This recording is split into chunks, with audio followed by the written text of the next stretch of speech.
베냐민 땅 아나돗의 제사장들 중 예레미야 제1장. 베냐민 땅 아나돗의 제사장들 중 hilki야의 아들 예레미야의 말이라. 아몬의 아들 유다 왕 요시야가 다스린 지 13년에 여호와의 말씀이 예레미야에게 임하였고, 요시야의 아들 유다의 왕 여호야김 시대부터 요시야의 아들 유다의 왕 시드기야의 11년 말까지, 곧 5월에 예루살렘이 사로잡혀 가기까지 임하니라. 여호와의 말씀이 내게 임하니라. 내가 너를 모태에 짓기 전에 너를 알았고, 네가 배에서 나오기 전에 너를 성별하였고, 너를 여러 나라의 선지자로 세웠노라. 내가 이르되 슬프도소이다. 주 여호와여, 보소서. 나는 아이라 말할 줄을 알지 못하나이다 하니, 여호와께서 내게 이르시되, 너는 아이라 말하지 말고 내가 너를 누구에게 보내든지 너는 가며 내가 네게 무엇을 명령하든지 너는 말할지니라. 너는 그들 때문에 두려워하지 말라.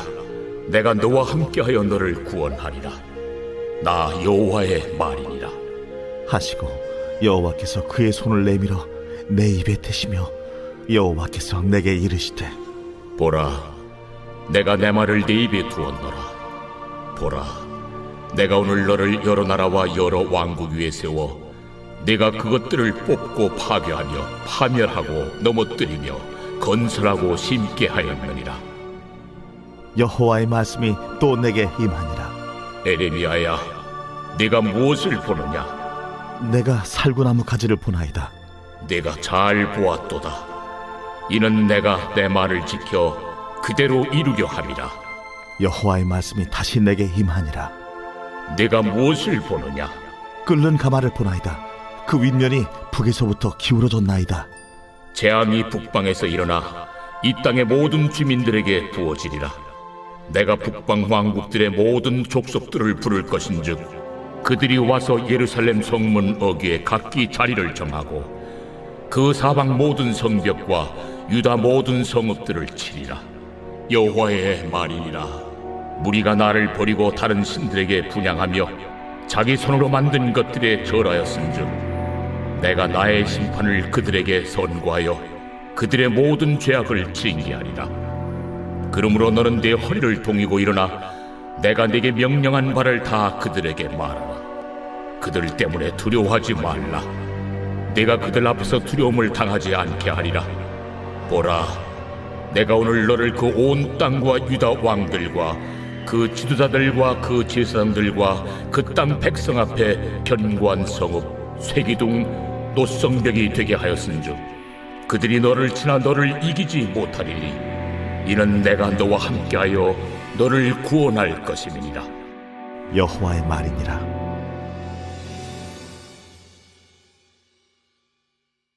새벽 영성 기도 시간입니다. 오늘부터는 예레미야서를 함께 살펴보겠습니다. 먼저 예레미야 선지자가 활동했던 시대는 유다가 멸망하기 직전 시대였습니다. 예레미야는 유다의 멸망을 선포했지만 하나냐라는 선지자는 유다는 결코 멸망하지 않는다라고 했습니다. 예레미야는 이 성읍에 사는 자는 칼과 기근과 전염병에 죽으려니와 너희를 애워싼 갈대아인에게 나가서 항복하는 자는 살 것이나 그의 목숨은 전리품같이 되리라라고 선포했습니다. 예레미야는 눈물의 선지자로 잘 알려져 있죠. 예레미야는 민족을 향한 뜨거운 애정을 가지고 나라를 위해 수많은 눈물을 흘리며 기도하였기에 그를 가르쳐 눈물의 선지자라고 부릅니다. 오늘 예레미야 1장을 함께 살펴보겠습니다. 여러분은 어느 부분에 가장 눈이 갔습니까? 가장 눈에 띄었던 단어들이 무엇이었습니까? 아무래도 환상이지 않을까 생각됩니다. 1장에서 두 가지의 환상이 주어졌습니다. 살구나무 환상과 끓는 가마 환상입니다. 이 환상들은 무엇과 관련이 있을까요? 환상들이 나오기 전 앞부분과 관련이 있는 것입니다. 예레미야 1장 환상이 나오기 전 앞부분은 어떤 장면입니까? 예레미야 선지자가 소명을 받는 장면입니다. 하나님께서는 예레미야를 택하셨음을 말씀하셨습니다. 하지만 예레미야는 저는 아이입니다 라고 말하고 하나님은 너는 아이가 아니다라고 말씀하시는 소명의 자리가 그려지고 있습니다. 그리고 그 뒤에 살구나무의 환상과 끓는 가마의 환상이 주어집니다. 저는 이 장면을 보면서 문득 생각나는 인물이 있었습니다. 바로 모세였습니다. 이 두 사람에게 비슷한 점이 있기 때문입니다. 첫 번째로는 나무가 등장한다는 것입니다. 비록 다른 나무이긴 하지만 나무가 등장한다는 거예요. 두 번째로는 둘 다 말할 줄을 모릅니다 라고 말했다는 점이에요. 예레미야는 하나님께 저는 아이라 말할 줄을 알지 못합니다 라고 했고요. 모세도 비슷하게 말했습니다.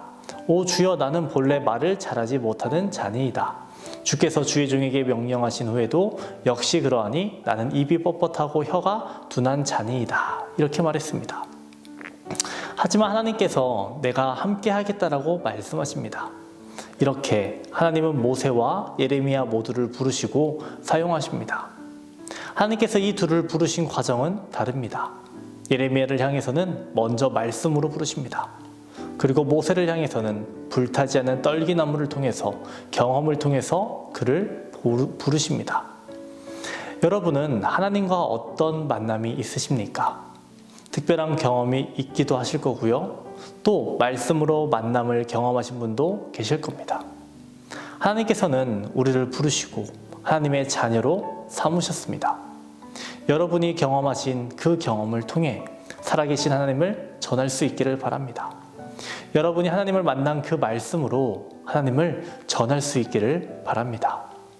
이제는 소명 뒤에 나오는 환상에 대해서 살펴보겠습니다. 이 환상들은 예레미야의 사역과 관계가 있습니다. 첫 번째 살구나무 환상은 무엇을 의미할까요? 살구나무는 히브리어로 샤케드라고 합니다. 이 단어의 원어가 쇼케드인데요. 쇼케드는 깨다, 지켜보다라는 뜻을 가지고 있습니다. 즉 하나님께서는 살구나무 환상을 통해서 무엇을 말하고자 하시냐? 내가 항상 끝까지 너를 살펴보겠다라는 것을 말씀하고 계신 것입니다. 내가 깨어서 너를 지켜보겠다라고 말씀하시는 겁니다. 우리들 흔히 이렇게 말하죠. 주무시지도 졸지도 않으시는 하나님. 우리를 불꽃 같은 눈동자로 살피시는 하나님. 지금 하나님께서 예레미야를 이렇게 살피시고 돌보시겠다라는 뜻입니다. 또 살구나무는 모든 것이 죽은 듯한 겨울이 지나자마자 제일 먼저 하얀 꽃방울을 터뜨린다라고 합니다. 이를 통해서 하나님께서는 예레미야를 지켜보시고 함께 하시는 것뿐 아니라 예레미야가 전할 심판의 메시지가 속히 올 것임을 말하고 있는 것이라고 합니다. 그 뒤에 나오는 끓는 가마 환상 역시 심판의 메시지입니다. 물이 끓든 기름이 끓든 끓는 가마는 위험합니다. 얼마나 많은 시간 동안 하나님께서 참으셨음을 말해주고 있는 것입니까? 평평하게 있어도 끓는 가마는 위험하다고 생각하는데 이 끓는 가마가 기울어져 있습니다. 이 심판의 메시지는 상당한 경고인 것입니다. 이러한 메시지를 전하는 것 역시 굉장히 어려운 것입니다. 오늘 이 말씀을 통해서 하나님은 우리에게 무엇을 말씀하시는 것일까요? 하나님께서 우리를 부르셨습니다. 그런데 우리가 하나님의 백성으로 사는 게 쉽지 않다는 겁니다. 우리들이 살아가야 하는 이 세상은 기울어진 끓는 가마와 같습니다. 그래서 넘어지기도 하고 낙담하기도 합니다. 그런데 하나님께서 우리에게 주시는 소망이 무엇입니까? 살구나무의 환상입니다. 내가 너와 깨어서 너를 지켜보겠다. 너와 함께 하시겠다라는 것입니다. 여러분, 기울어진 끓는 가마와 같은 세상에 놓일지라도 하나님이 우리와 함께 하시고 우리를 깨어 보신다라는 그 말씀 의지하며 오늘 하루도 주님과 동행하는 하루가 되기를 주님의 이름으로 축원합니다. 오늘은 금요일입니다. 금요일 공동기도 제목은 환우들을 위한 기도입니다. 박시순 권사님, 김정수 집사님, 오유미 성도님, 박서연 청년, 류경민 청년의 치유를 위해서 기도해 주시기 바랍니다. 각종 질병과 불면증, 공황장애와 마음의 병이 치유되도록 기도해 주시기 바랍니다. 기도하겠습니다. 우리를 선한 길로 인도하시는 주님, 예레미야 1장을 통해 깨어서 우리를 살피시는 하나님을 알게 하시니 감사합니다. 주님, 우리에게 힘과 능력을 더하여 주옵소서. 기울어진 끓는 가마와 같은 세상 속에서 넘어지지 않게 하시고 넘어지더라도 다시 일어나며 주님을 바라보며 살아가게 하여 주시옵소서. 부르신 곳에서 항상 예배하게 하여 주시옵시고 주님의 뜻이 무엇인지를 깊이 새겨보게 하여 주시옵소서. 담임 목사님의 사역 가운데 성령이 앞서 운행하여 주시고 길을 열어주시고 많은 동역자들을 붙여주셔서 계획하시고 준비하시는 사역 가운데 부족함 없게 하여 주시옵소서. 선한 열매들 많이 맺게 하여 주시옵소서. 오늘은 환우분들을 위해서 기도합니다. 질병을 이겨낼 수 있는 힘과 용기를 공급하여 주옵소서. 주님의 보혈로 덮어주시고 주의 광선을 비춰주셔서 질병이 깨끗이 낫게 하여 주시옵소서. 불면증으로, 공황장애로, 또 마음의 병으로 아파하는 모든 성도들 치유하여 주시옵소서. 연로하신 장로님과 권사님들에게 위로와 용기를 더하여 주시고 건강을 허락하여 주시며 항상 주님 안에 거할 수 있도록 주님 도와주시옵소서.